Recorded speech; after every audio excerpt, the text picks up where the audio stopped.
கீர்த்தி சுரேஷ் கிட்ட நானியோட அவங்க 2 படம் நடிச்சிட்ருக்குறாங்க. நானி தெரியும் இல்லை உங்களுக்கு? அவரோட நேனு லோக்கல், தசரான்ற 2 படத்தில் நடிச்சிட்ருக்காங்க.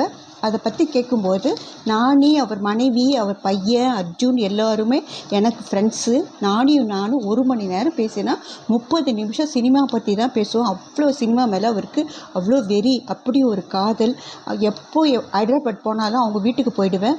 அவங்க அம்மா புளுன்னு ஒரு டிஷ் பண்ணி கொடுப்பாங்க, சூப்பராக இருக்கும். அவர் பையன் அர்ஜுன் என்னை அத்தைன்னு தான் கூப்பிடுவான். ரொம்ப குட்டி பையனாக இருக்கும் போதே என் பிறந்த நாளுக்கு விஷ் பண்ணி வாய்ஸ் நோட் பேசியிருப்பான். ரொம்ப க்யூட்டாக இருக்கும். நான் எப்போ ஒரு மாதிரி டவுனாக ஃபீல் பண்ணால் அதை போட்டு கேட்பேன். சிவா, நானி 2 பேருமே அவங்க கெரியரை எங்கே ஆரம்பித்து எந்த இடத்துல இருக்காங்கன்னு பிரமிப்பாக இருக்கும். 2 பேருமே பலருக்கு இன்ஸ்பிரேஷனாக இருக்கிறாங்க அப்படின்ட்டு கீர்த்தி சுரேஷ் சொல்கிறாங்க.